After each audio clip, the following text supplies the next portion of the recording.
යාළුවනේ මේ ටෙස්ටරේ මම ගත්තේ අද ඔයගලන්ට පොඩි දෙයක් පෙන්වන්න මේ පොඩි දෙයක් පෙන්වන්න කියලා තමයි මේ ටෙස්ටරේ ගත්තේ.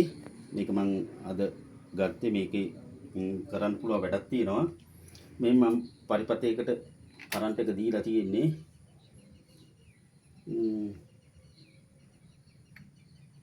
පරිපතයකට කරන්ට් එක දීලා තියෙන්නේ. මේ ලයිට් එක පත් වෙන මේ වයර් එක මැද්දෙන් කරනවාම අපිට හොයාගන්න පුළුවන් ක්‍රමයක් තමයි. නැත්නම් අපි වයර් එකේ ලොකු ප්‍රමාණයක් අයින් කරනාට පස්සේ මේකේ හොයාගන්න පුළුවන් වයර් එක කොතනද කැඩලා තියෙන්නේ කියලා. ඒ අනුව අපිට ජොයින්ට් එකක් දාලා ඒ වයර් එකේ ප්‍රමාණය ඉතුරු කරගන්න පුළුවන්. ඒ හින්දා තමයි මේ මම මේක ගත්තේ. මම පෙන්නන්නම් කොහොමද බලන්නේ කියලා මේක. ඔයගලන්ට පේනවා මේක වැඩ කරන ලයිට් එක. මෙතන වැඩ කරනවා. මෙතනත් වැඩ කරනවා. මෙතෙන්ට එනකන් එනවා. මෙතනින් මේ ටිකේ නෑ. බලන්න පේනවා මේ. ඒ කියන්නේ මේ වයර් එකේ මෙතන කැඩලා තියෙනවා. අපිට පේන්නේ නැති වුණාට මෙතන කැඩලා තියෙනවා. මෙතන කැඩලා තියෙනවා.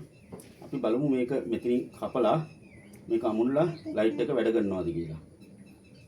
එහෙනම් අපි ඒක කරලා බලමු මේක අපේ වැඩේ හරියද කියලා.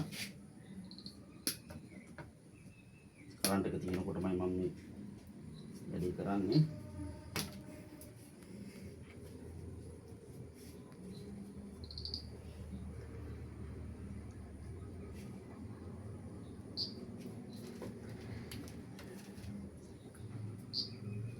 ඔයගලන්ට පේනවා දැන් මම පවර් සප්ලයි දුන්නා. දීලා තියෙන්නේ මේක ඇමුණුවා. දැන් ඔයගලන්ට පේනවා කොතනද කැඩලා තිබ්බේ කියලා. මේ තියෙන්නේ කැඩලා තියෙන තැන. මම නිකම් මේක ඔයගලන්ට පෙන්නන්නයි මේක මේ විදියට ඇමුණුවේ. දැන් ඔයගලන්ට බලන්න පුළුවන් මේ ටෙස්ටරෙන් ගන්න පුළුවන් ප්‍රයෝජනේ මොකක්ද කියලා. වයර් එක කැඩලා තියෙන තැනක් අපිට හඳුනා ගන්න පුළුවන්.